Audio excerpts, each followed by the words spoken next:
Time to go do my hair. So great news, guys. I found my biggest fan today. Right over there. Let's clean that shit from the background too. Okay, so I had the idea of taking a look at my hard drive to go through all my old footage and clear out maybe some of that junk shots, videos I don't need. Sometimes I'll accidentally press record when I'm not really filming anything and the lens cap is on. And just basically clear out all of that footage. And then I thought, wouldn't it be funny if I just kind of looked at all the old footage and maybe I'll find some gems in there that you and I both might enjoy. I know for a fact that I don't, and no one remembers all of the footage that they ever record. So I might even bump into something that I didn't even realize was in there. So yeah, now that I'm talking about this, I'm kind of scared on what I might find. So here we go.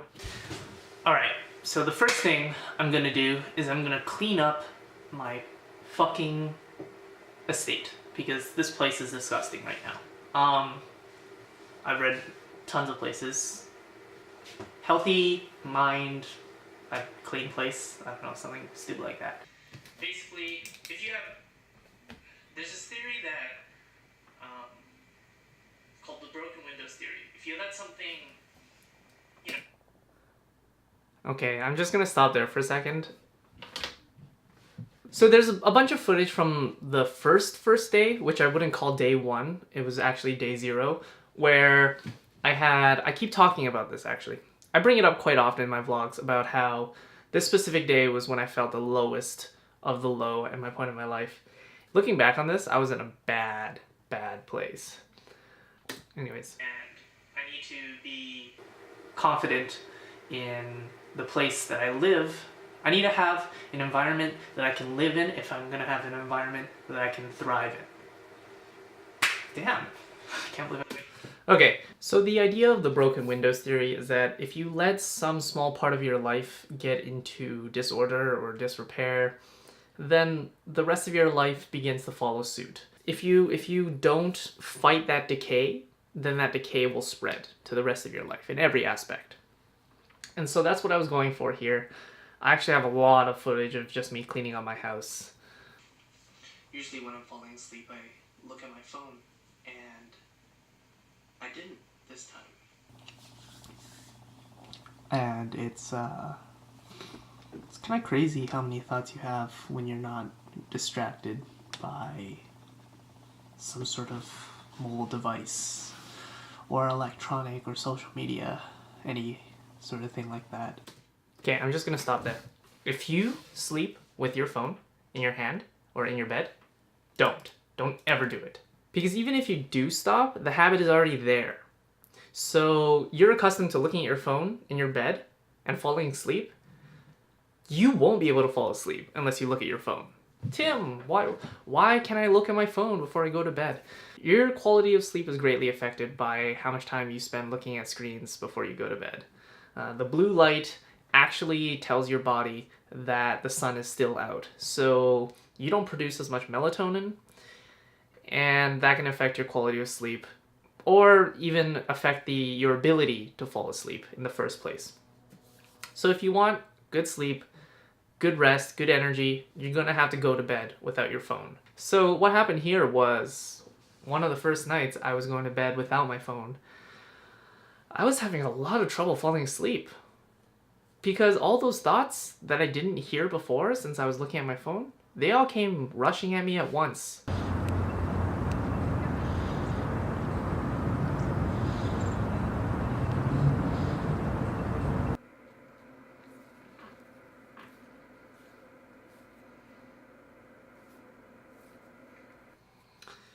So this clip, I don't know why I keep having this pen in my hand.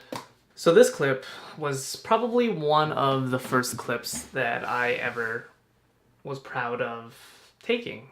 I just like it in general. It's just a very nice, serene, peaceful shot of Vancouver. And yeah, I think this was the first time I pointed my camera at something, and then afterwards I was like, yes, this is something I did right. Alright, sorry. That was my roommate. He scored a really cool FIFA goal, and I had to go check it out. Yeah, it's Friday. I'm feeling really fucking great. I'm probably gonna take a little bit of a break tonight. I know I'm really behind on editing, but I'm really excited to work on the next video. I'll do a little bit of editing tonight, for sure. But I think okay, I think this is just me talking more about editing. But one thing I would like to say is this me looks a lot better than the me from that previous clip that we looked at. And this is only, how many days in? This is like five days in? Like the change. And even my skin tone. I don't know. Like this is, when I look at this, I just think like, this is weird. Like this seems like a different person. But it's me. So it's like, the fuck?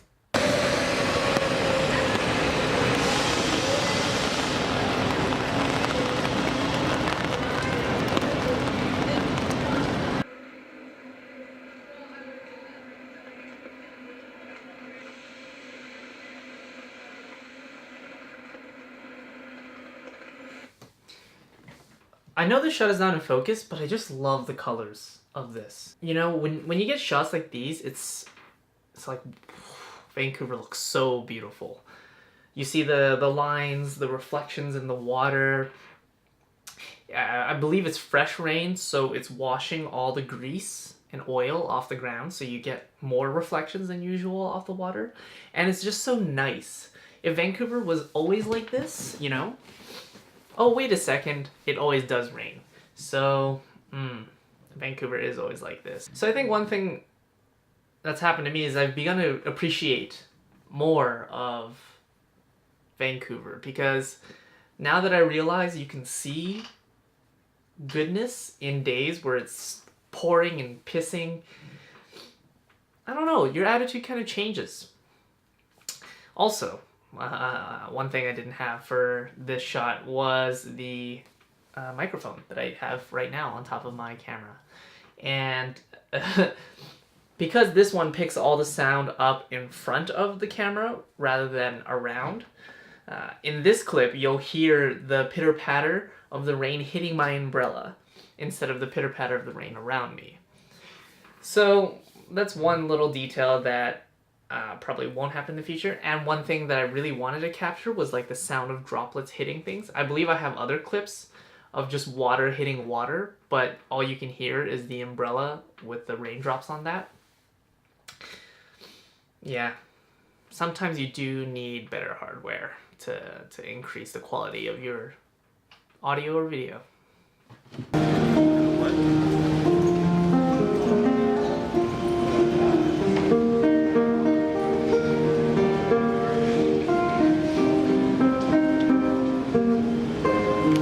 I just want to say I fucking love this clip for so many reasons. One, I had the balls to actually film him.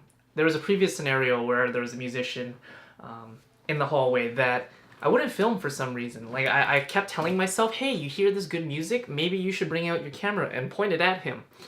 So first thing was I had the balls to film this dude. Second, his music is just really good. I really wish I had the microphone that I do now with me at the time, because just the sound of it inside the station, it was so echoey and just so nice and pleasant. Number 3, I really like the people walking by, like the people in transit. It gives a nice, I don't know, there's like kind of a message there that I've never really thought about. People don't really pay attention to these kinds of things because they're just too busy with their lives. And I'm glad that I had my camera to kind of tell me to stop and pay attention, you know? And the 4th thing is that this guy saw me filming him. You can see midway that he glances over and he notices me filming and he just starts smiling. And there's just something so, I don't know, there's something human, very real about that. And yeah, this is probably one of my most favorite clips. Just for that reason.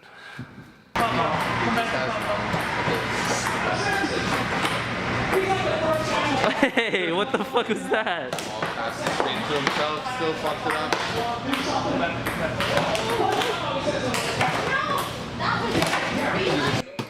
Okay, so this is an extra clip from when I went to that Just for Laughs gag festival thing. That night, oh god, I remember because that night was just so fun. We met so many just random people to play foosball with, and people were so kind, the strangers.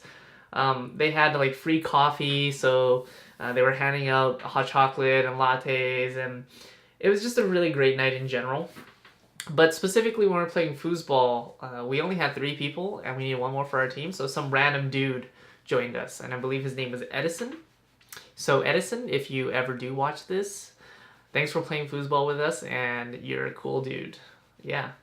It was just really cool and fun and just awesome in general. God, looking back on these clips, it's strange. They evoke the emotion that I was feeling at the time. I might not remember everything that happened, but like I remember how I felt, and it's interesting. And I think that's pretty much it. There's not much further that I can go before we run into the clips from yesterday and the day before. Huh. All these things feel like ages ago. It's so strange. I don't know if it's just I have a poor memory, or... One thing I can say for sure is I've definitely not regretted a moment. Actually, no, that's a lie. I definitely regretted moments of these past 2 weeks. But looking back on it, it's just so nice and so... Like, I'm excited where this journey will take me. I've only done 16 days of footage. And within those 16 days, I can already notice a difference. So I can't even imagine what it would be like another 2 weeks from now. You know? I mean, of course I won't be some professional superstar videographer, but I'm hoping that it changes not only my ability to make films, but me as a person. So I become more open and loving and fun and interested and engaged. And I think the biggest thing is that if I can change this much within 2 weeks, you can too. This is definitely something that proves that.